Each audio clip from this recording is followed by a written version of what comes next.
Bonjour tout le monde, bienvenue au podcast de la Chaise Bleue, le podcast qui s'adresse aux leaders de la transformation des entreprises à l'ère du numérique.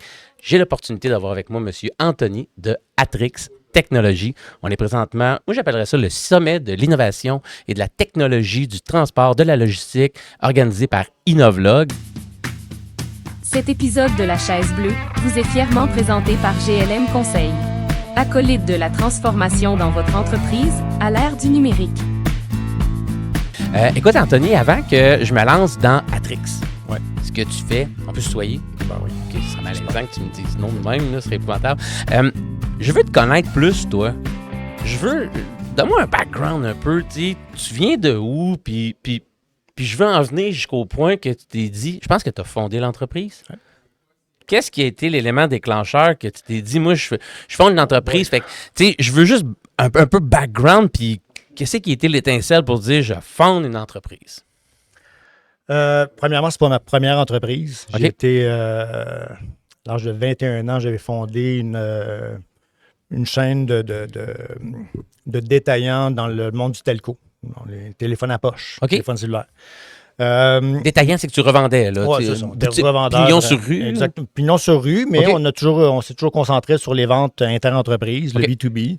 C'était ça notre passion. Puis oui, c'est encore dans le moment où ou dans les débuts où, quand tu fournissais un téléphone cellulaire à un entrepreneur et à son équipe, tu fournissais une solution. C'est clair.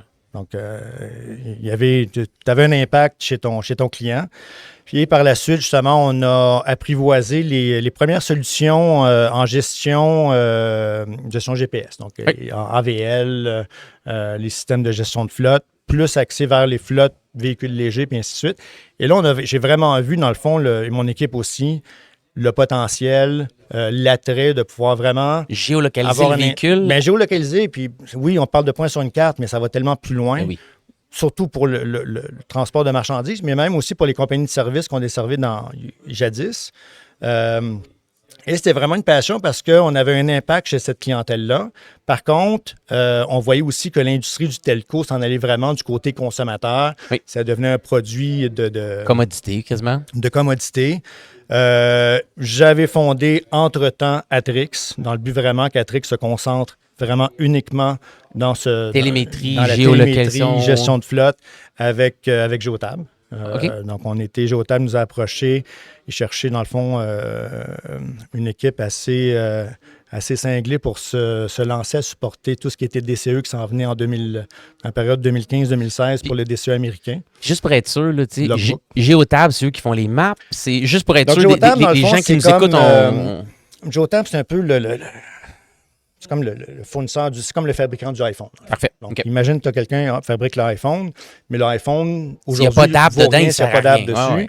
Puis ensuite, tu as les intégrateurs qui construisent par-dessus et qui vont revendre leur application par-dessus. Donc, nous, qu'est-ce qu'on fait? C'est que un des avantages, c'est que Geotab est une plateforme ouverte. C'est une plateforme de dev.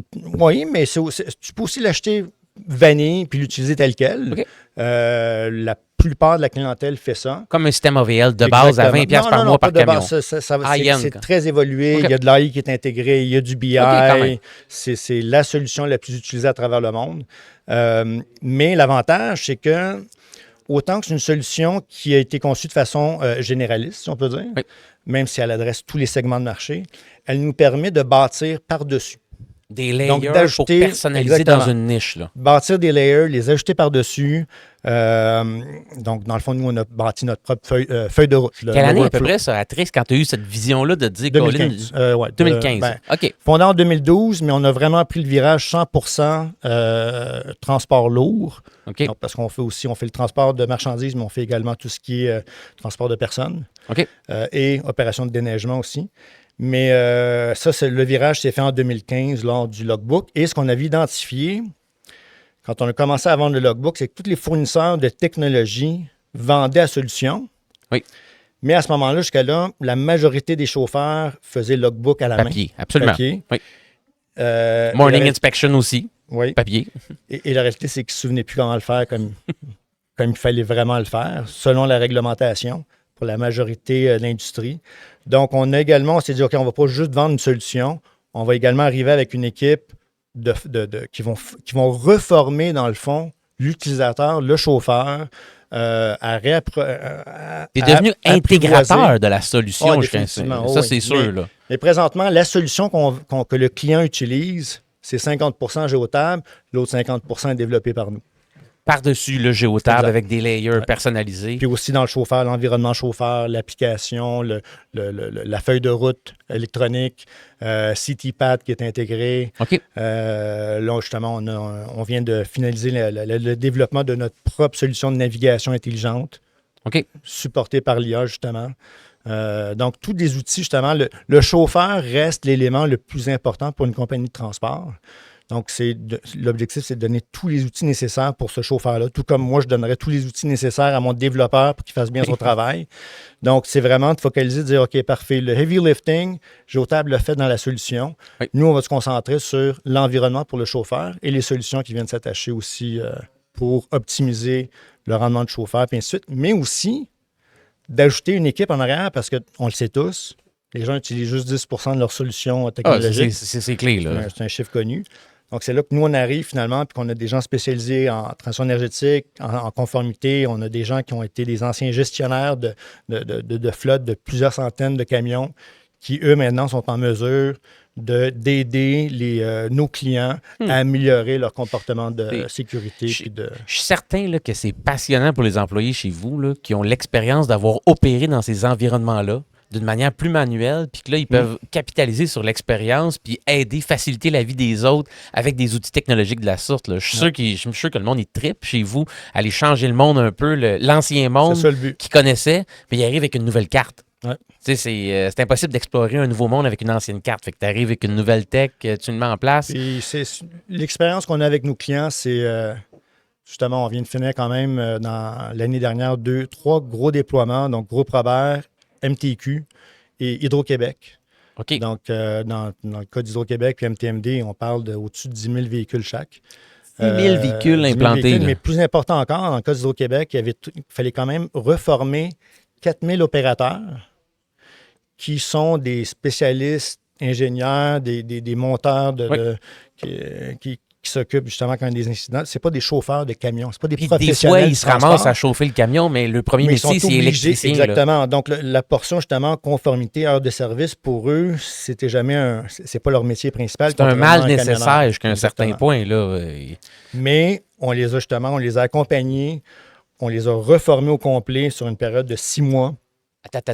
Moi, je suis un gars pragmatique un peu. Je pensais pas aller là nécessairement, mais tu sais, former 4000 personnes, là. Comment qu'on fait ça à haut niveau? Là, sans rentrer dans tous les détails, parce qu'on pourrait en parler. Tu pourrais m'en parler, j'imagine, Anthony, pendant des heures, là, mais avec 4000 personnes à former, comment qu'on fait ça? Jusque-là, on avait formé 50 000 chauffeurs au Québec. OK. Donc, comment qu'on fait ça? C'est qu'on dit aux clients, laisse-nous faire. That's it. Oui, mais là, bon, Turnkey, il y en a là, qui sont c'est que- syndiqués, il y en a qui sont ci, il y en a qui sont ça. Nous Ouais. autres, on a nos propres processus, puis tout ça. Présentez-nous vos processus. Puis à un moment donné, on a dit, laissez-nous faire. Laissez-nous faire. Trust the Donc, process. c'est Là. ça. On avait trois formateurs à temps plein. Bon, on a 3 formateurs. Et dans le fond, c'est qu'ils ont fait le tour du Québec. Mais tu peux pas aller dans chacun des véhicules pour entraîner Ah non, le on va pas monde. dans là, les c'est salles, mais impossible. on là. faisait on C'est allait des par group exemple à la meetings, Bay là. James, puis là à ce OK. moment-là, justement, on avait des groupes, on essayait de limiter ça à des groupes de 10, 15, OK. maximum 20, parce qu'à un moment donné aussi, tu perds le... Ça reste que c'est 200 groupes de vin. Là. Ah, bien plus que ça. Ouais, c'est ça. Non, ça a été une année, on a fini, on avait une date butoir qui était le 1er janvier. Ils avaient une date pour adopter le DCE, 1er janvier 2025. OK. Puis tu vois... Ça vient de tomber là, dans le fond. Ça vient de finir. Donc, on a accompli la mission. On a travaillé Félicitations. fort, mais qu'est-ce qui est le fun? Parce que c'est sûr et certain, quand tu dois, dans le fond, des deux côtés. Donc, c'est-à-dire de tenir tête et de dire au client, fais-nous confiance, laisse-nous faire ce qu'on sait faire. Ça C'est va- dur, ça, des fois, pour un client. Hein? Ben, c'est dur aussi pour nous autres parce que tu mets ta tête sur le bio aussi. Parce que eux, s'ils ne rentraient pas au niveau de la réglementation, ben moi, c'est le ministre des Transports, T'étais mais la ministre imputable de Guilbeault, ça jusqu'à un certain- exactement. Donc, pour nous Absolument, aussi, c'était une là. mission, puis on ne pouvait pas se planter. The Houston failure is not an option, Exactement. guys. Là. Mais la relation maintenant qu'on a avec ces clients-là, puis tous les clients avec lesquels justement il y a un deadline ou genre une mission impossible, Mhm. puis étant TDAH, tu sais comme moi, quand une mission est impossible, on C'est parfait. tripe Moi, sur j'aime la ça. Je motivation. cours là-dedans. Là. C'est... Donc, c'est là qu'on voit justement que le client, par la suite, c'est plus un client. Là, tu deviens justement une relation de partenariat. Exact. C'est une collaboration. Puis c'est même plus une question de, bon, mais est-ce que le client un jour peut être à risque? Non, parce que tu as fait l'impossible pour ce bâtis quelque chose de client-là. beaucoup plus solide Exactement. avec eux. Là. Ouais. J'adore ça. Tu sais, j'aimerais rentrer un petit peu plus profondément dans la solution. Tu sais, oui, il y a des conformités. C'est que vous devez aider le client à comply with ou à... Les heures de conduite et de repos. S'assurer que le chauffeur, dans le fond... C'est ça, dans le fond. C'est comme un pilote d'avion. Le pilote d'avion depuis longtemps, doit se conformer ouais. à un nombre d'heures de vol maximum avec des pauses, puis des ci, Ouais. puis des ça.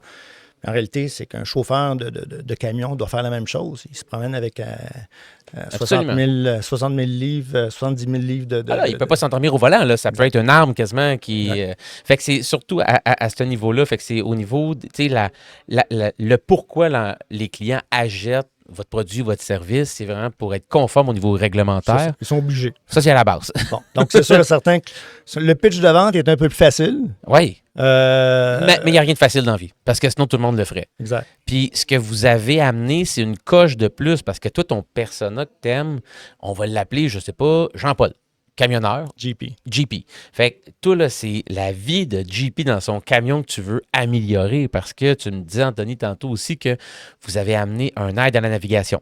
Ouais. Pour y aider à prendre les meilleurs chemins et ainsi de suite. Y a-t-il quelque chose de différent à ce niveau-là versus que moi qui utilise Waze ou Google Maps? Est-ce que c'est adapté aux no truck zone, aux heures, tu sais, l'optimisation des routes, c'est flair. Moi, j'ai investi, j'ai fait du développement un peu dans l'optimisation de route pour les camions de poubelle. OK. Dans le temps, on en reparlera après off podcast. Un énorme défi. Puis justement, c'était c'est dans le scope of work. Ben, je vais te dire à qui parler. OK. On l'a déjà fait. Ah, c'est bon. Correct. Mais moi, c'est un ancien développeur qui a travaillé. En tout cas, on en reparlera. Mais qu'est-ce que vous avez fait de plus s'il y a quelque chose, qu'un Google Maps standard, mettons, que j'utilise, moi, dans mon day-to-day? Donc, il y a plusieurs éléments. Première des choses, au début, le besoin, le requis était surtout pour tout ce qui était opération de déneigement. Donc, c'était, bon, faut que pour que ça soit pour le MTMD ou un contracteur, c'est OK, bon, parfait. Tu as un parcours qu'il faut que tu tu effectues en fonction de la météo, du nombre exactement. de centimètres qui a tombé, puis il faut que tu repasses après. À l'intérieur d'un certain délai, avec un certain nombre d'abrasifs épandus, puis il y a des requis, il y a des obligations sur ton trajet que le chauffeur doit suivre. Et une redevabilité par rapport aux municipalités qui t'ont octroyé le contrat pour que tu donnes une visibilité en temps réel, idéalement sur le déneigement, puis gérer les plaintes des citoyens à la limite. Exact. Mais si jamais il y a quelque chose dans le milieu de la rue que, dans le fond, tu ne peux pas faire ton déneigement, il faut que tu fasses un rerouting, excusez-moi l'anglicisme, mais là, à ce moment-là, la plupart des systèmes, c'est là que ça... Parce que là, tu perdais ça gèle, là. Exactement. Donc là, on a commencé à travailler là-dessus. Avec Lyon, on a été capable d'adresser beaucoup de ces enjeux-là. C'est quoi le camionneur peut arrêter, connecter sa caméra, se pogne une photo, donne une justification avec un drop list. Oui, mais aussitôt que justement, il y a un rerouting qui doit être fait, nous, on peut le détecter même à l'avance. Okay. Mais ensuite, c'est qu'on va juste revoir son routage, mais s'assurer que tout son tracé est quand même couvert. Pour réduire l'impact de cet événement-là sur le reste de la route, dans Exactement. le fond. Et on va aussi faire sa planification annuelle de ses contrats et par rapport à tout ce qui est mapping JS, mais ainsi de suite, Shapefile, on va tout automatiser. Pour vrai? Donc, vous allez éliminer les gens là, qui impriment la carte de la municipalité, qui se prennent 8 gros crayons feutres. Là, on est capable. Écoute, ça, là, c'était la chose qui avait le plus impressionné les clients quand on leur a montré. Un mandat de planifier avec les GIS ta navigation pour un contrat. Oui. Pour une ville, pouvait prendre jusqu'à 2 semaines au complet à temps plein. Ça, c'est rien que pour bider sur le contrat. Là. Non, ben ça, c'est une fois que tu as le contrat, mais ensuite, il faut que tu fasses ta planification, puis que tu fasses tes routes avec les shapefiles, puis les GS. Pour donner ton prix, il faut que tu fasses une partie de la job pareil pour estimer tes coûts. Là. Donc, nous, on est capable, tu fais le dessin sur un apron. Là. Oui. On fait le map overlay, 2 minutes, c'est fait. C'est malade, pour une ville comme Sherbrooke. C'est complètement malade. Sherbrooke, 2 minutes, tout est placé, les segments, les routes, les segments, la fréquence, toutes les shapefiles, toutes les GES. Le nombre de camions nécessaires, quasiment. Oui.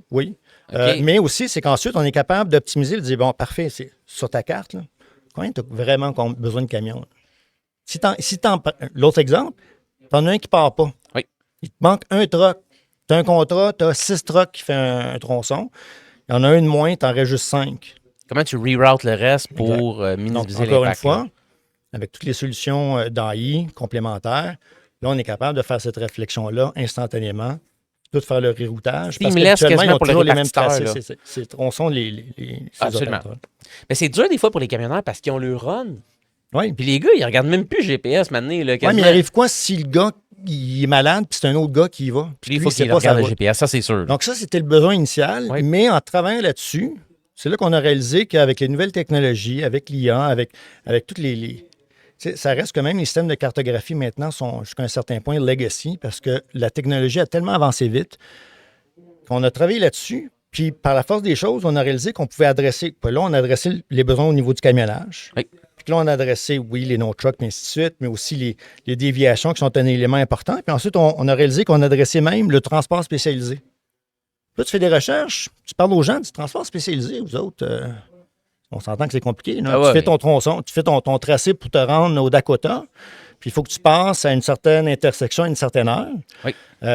Ton chargement est, on va dire, hors norme. Tu as tes permis qui doivent être attachés justement à ta navigation.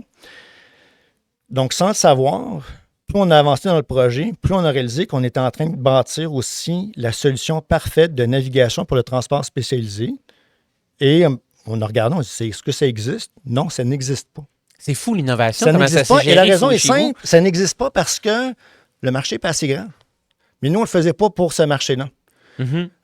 Mais on était capable d'adapter la solution pour dire, bon, mais parfait, on est capable de prendre notre navigation puis de l'adapter à différents secteurs d'activité.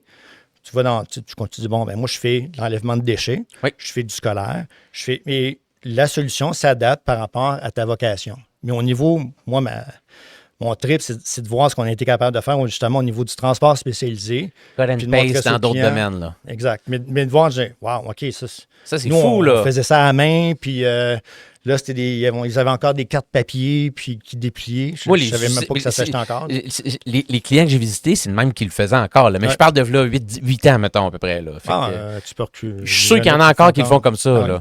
Mais il y a une certaine consolidation du marché dans certains secteurs. Fait que là, j'imagine que des technologies ont Non. plus. Non?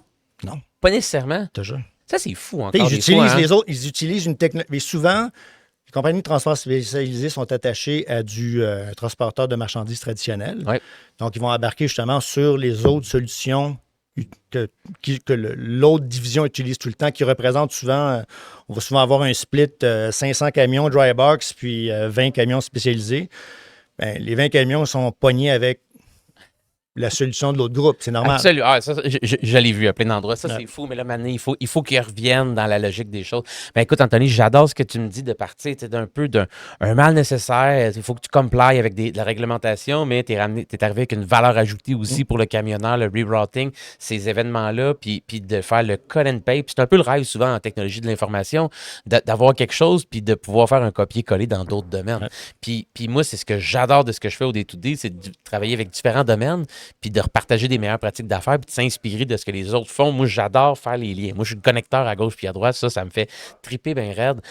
Anthony, j'ai beaucoup de plaisir à jaser avec toi. On pourrait le faire longtemps ouais. encore. Là. Puis maintenant, je te dis, moi, je vais en checker à la game du Canadien en soir à côté dans un bar à Montréal.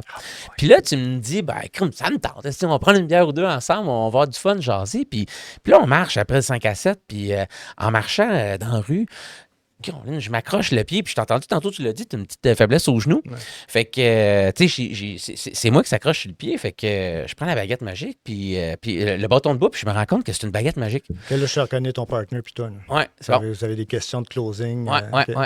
Je suis talent de même. J'ai hâte de voir la tienne. Puis cette baguette magique-là, je suis comme, je suis un gars généreux, puis je t'aime bien. Fait que je te la remets.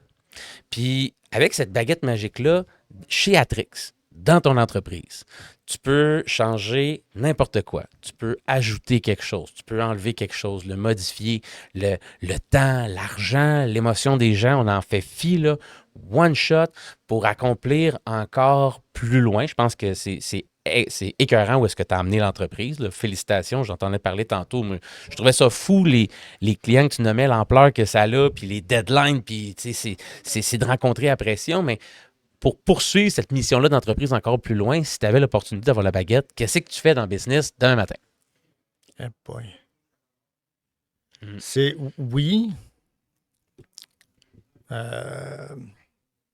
C'est sûr et certain que la croissance qu'on a eue, on l'a fait sans nécessairement croître notre masse, pas notre masse salariale, mais le nombre de... Oui. On est 35 personnes, on était 35. Le payroll, il est encore là. C'est ça. Bon, il a augmenté, mais c'est tout le même monde, le core, des gens passionnés, mais en toute honnêteté, Ils ont travaillé fort, le monde? On a travaillé fort. Le monde a travaillé fort. Ils ont donné. Et là, l'enjeu, c'est de croître. On est en train de faire de l'expansion dans le reste du Canada. On avait pensé aux États-Unis, mais avec tout ce qui se passe... Un petit frein là-dessus pour tout de suite. Honnêtement, aucun désir d'aller là. Mais au niveau de la croissance de la main-d'œuvre, l'objectif, c'est la baguette magique, c'est de m'assurer de continuer notre croissance, d'ajouter des gens dans l'équipe, mais tout en gardant les valeurs et l'attitude, puis la complaisance, puis le goût, la passion de collaborer avec notre client, avec notre clientèle qu'on a toujours eu, même quand on était juste 4 dans les débuts. Oui. On essaie de maintenir ça. Et là, on voit justement que plus on grossit, comme toutes les sociétés, là, ça devient de plus en plus dur de garder nos valeurs. Cette saveur-là. Que le client passe toujours en premier, whatever it takes. Oui. Puis c'est viscéral pour les premiers, les fondateurs qui sont là, que tu te donnes à 4, tu peux être une famille jusqu'à un certain point. C'est le cas en plus. Là. En plus? C'est une entreprise familiale. Ouais. Ah, pour vrai, c'est qui est avec toi? J'ai ma femme qui est avec moi. On a mon beau-fils. Wow. J'ai ma fille de 11 ans qui fait je pense, commence à faire notre marketing puis nos capsules vidéo. Félicitations, donc, ça c'est hot. Ouais. Puis le but, pour moi, c'est quelque chose que j'ai toujours admiré du transport, c'est que c'est des entreprises générationnelles. Oui. Et un de mes plus gros rêves, justement, c'est de pouvoir faire la même chose, même si on est en tech, mais de faire la même chose avec nos enfants. Une relève familiale éventuellement avec ça. Mais pour vrai, félicitations à Trix de passer de 4 en 10 ans, dans le fond, 2015 jusqu'à 2025, là, 10 ans à 35 personnes. Mais comme je te dis, on pourrait facilement être 90. Là. Ouais, mais ça serait ta marge aussi qui prendrait un hit sur le coup. Là, ce qu'on souhaite, c'est un plateau. Mais, ça fait plusieurs années que je dis on a une croissance de 42 36 et 42 chaque année. Oui. Un plateau serait le fun. Ça serait le fun. Mais tu sais, souvent, les dirigeants d'entreprise, tu as 5 intentions stratégiques au plus haut niveau quand tu t'endors le soir, l'actionnaire majoritaire. C'est soit que tu veux de la croissance à côté. C'est soit que tu veux maintenir parce que tu as tellement eu de croissance que là, le monde, des fois, il commence à échapper des balles. Il faut que tu fasses les choses autrement à l'interne pour pouvoir conserver cette croissance-là, puis le plafonner, puis se réorganiser les process, les rôles et responsabilités, revoir l'utilisation de la tech un peu. On peut faire plus pour la clientèle existante que pour un nouveau client. C'est un peu ça notre approche. Moi, en ce qui me concerne, je préfère J'adore ça. Un client existant parce qu'on est déjà chez eux, on sait déjà c'est quoi ses problèmes, il y a déjà un lien de confiance qui est établi, puis qu'est-ce qu'on peut faire pour t'amener au prochain niveau. Fait qu'il faut travailler. Tu sais, tantôt, là, on parlait un petit peu que t'aimais ça, avoir l'opportunité d'aller rencontrer d'autres dirigeants d'entreprise, de jaser avec eux, sans nécessairement parler de ton produit, de tes services. Parce que l'affaire aussi, c'est que j'ai un petit défaut, je parle énormément. Je pense peut-être remarqué. Ouais, non, à peine. Mais je m'en plaindrais pas parce que je le fais subir des fois aux autres. Mais si tu voyais mes enfants, je capote en char, c'est comme pas drôle. Tu sais, il y a beaucoup de dirigeants d'entreprise qui nous écoutent. Beaucoup d'entreprises manufacturières, services aussi.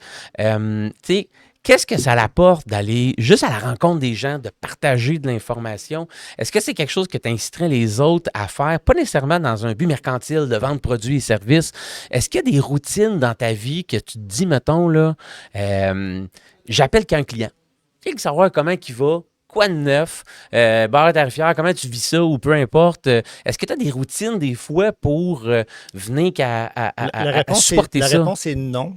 OK. Mais j'essaie de m'en instaurer une, justement, où est-ce que je me dis, bon, mais là, à chaque semaine, je vais me sélectionner une journée et je vais juste aller voir triper, là, aller voir... Martin, je m'en viens, on va aller luncher, on va jaser. Puis, on apprend tellement.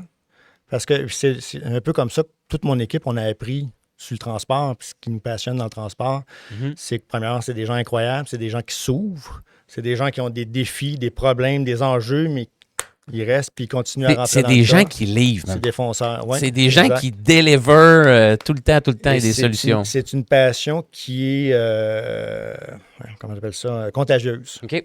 Donc, c'est plus tu passes de temps avec un client, surtout un gestionnaire ou un propriétaire, plus la contagion puis la passion qui fait en sorte que lui, il est là tous les matins dans une industrie qui est extrêmement difficile, te permet, toi, de continuer à foncer. J'adore ça. Fait qu'en 2025, on s'instaure la routine, là, qu'une journée par semaine, là, on appelle des clients juste pour voir comment ça va. On va y voir. On va y voir en plus. Moi, téléphone, puis les Sauf les vidéoconférences, team meetings ou les visios ou les whatever, oublie ça. En personne, one-on-one, on va luncher. Exact. On va déjeuner avec le monde. Ouais. Regarde, ça me fait plaisir. Si on va luncher maintenant, ça me fera plaisir. Écoute, dernière question que j'ai pour toi. En fait, c'est pas vrai, j'en ai deux. Puis je me restreins à deux seulement. Une, c'est la question CVDM. Le CVDM, c'est un OBNL qui est le Centre de valorisation des données. Manufacturière du Québec, mais il y a de transport là-dedans aussi. Puis la vocation, c'est de faire ce qu'on appelle du maillage entre les capacités d'une entreprise puis ce que quelqu'un d'autre peut offrir. Puis la question CVDM, c'est de savoir avec quelle entreprise est-ce que tu aimerais mailler pour hybrider tes services, pour aller, puis aller au marché puis générer une valeur supplémentaire. Tu sais, je te laisse aller, je pense que tu comprends l'essence de ma question. Bon, c'est une excellente question. Et c'est un des plus gros défis, un des plus gros problèmes dans tout ce qui est transition énergétique. C'est un des plus gros freins, selon moi, jusqu'à maintenant. La transition énergétique est nécessaire et seulement accomplissable avec le partage justement des données, l'intégration des systèmes de façon fluide, sans frein, que le système de recharge soit intégré avec le système télématique, que le système télématique soit intégré avec le système de répartition, le système de warehousing, le système de maintenance. C'est déjà des pratiques au niveau du transport traditionnel qui sont en place. Il n'y a absolument rien. Tu n'aurais pas de papier de toilette le matin, sachant que le système de TMS n'est pas intégré au système de DCE. C'est clair. Donc, tout serait parké. Donc, mais la problématique, c'est qu'au niveau, si on parle de transition énergétique, présentement, c'est un frein. Les OEM, dès qu'ils arrivent avec un nouveau camion, disent, ben là, on va bloquer l'accès aux données puis aux performances du véhicule. Mais il faut comprendre une chose. Pourquoi? Parce que c'est des entreprises publiques. Ils ont des comptes à rendre. Donc, ils ne veulent pas que la donnée soit publique avant de pouvoir l'avoir améliorée, puis ainsi de suite. Et la réalité, c'est que le secret dans la transition énergétique, c'est pas si ça va marcher, c'est combien de fois tu vas te planter avant que ça va marcher. OK. Mais il faut que tu sois conscient que tu vas te planter. Donc, la majorité des camions qui sont sortis, au début, c'est échec normal, phénoménal. Oui. Mais le fait qu'au début, il y avait beaucoup de données qui étaient bloquées ne nous permettait pas de dire, bon, mais ce véhicule-là, aujourd'hui, à moins 15, il va faire combien de kilomètres? Nous, on le sait, si on a les données. Mais s'ils ne partagent pas les données du camion comme tel, donc là, oublie ça. Là. Exactement. C'est dans des situations comme ça que tu vis des frustrations, que tu ne sais pas combien tu dois recharger ton autobus scolaire ou ton camion électrique. Ton lion électrique, ton ci, ton ça, je comprends. Admettons.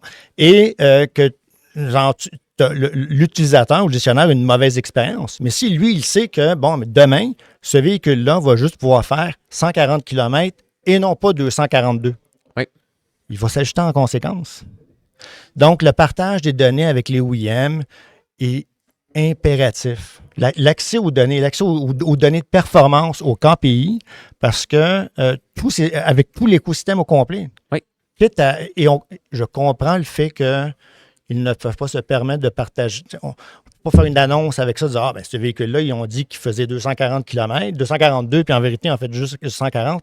C'est pas ça le but, là, de faire du sensationnalisme ou du cover. Là. C'est de l'optimisation, de l'efficacité énergétique qu'on veut générer avec ça, puis opérationnel. Là. Donc, c'est pour ça que. Puis je ne réponds pas nécessairement à ta question, mais le partage de la donnée, c'est avec tous les acteurs du système, les OEM, dans le fond. Dans le transport, c'est ça. Les OEM sont impératifs à la réussite et à leur réussite dans la collaboration. Tout le monde et c'est vraiment spécial comment la transition énergétique peut seulement être accomplie s'il y a une collaboration entre les fournisseurs, les collaborateurs, les technologies et même à rigueur les compétiteurs entre eux. Donc, c'est... Ouais. Puis, est-ce qu'il existe dans ton domaine le concept du social transporting ou social manufacturing? Tu sais, un genre de Facebook comme on a au niveau personnel, mais niché dans l'industrie pour que les gens partagent le data, un hub où est-ce qu'on peut communiquer? Est-ce que ces concepts-là, tu sais, dans notre vie personnelle au day-to-day, là, tu communiques avec tes amis, tu organises un party, tu veux partager du data, on a plein de plateformes au niveau personnel qu'on utilise. Moi, j'ai vu certaines percées au niveau plus manufacturier, le concept du social manufacturing, que certains, justement, partagent soit des machines qui disent, est-ce que dans le transport, il y a une tendance là-dedans où c'est vraiment un gros frein, puis il n'y a pas d'initiative que tu vois à l'heure actuelle émergente pour faciliter? Tu peux pas nécessairement partager des données pour partager des données. Bon, premièrement, un élément de anonymiser, confidentialité, là. Mais même anonymiser parce que ce qui est important, c'est d'avoir le contexte. Absolument. Donc, je donne un exemple. On travaille avec Hydro-Québec pour identifier entre Montréal et Québec, et même entre Montréal et Toronto, où situer les infrastructures de recharge avec le circuit électrique pour les poids lourds. OK.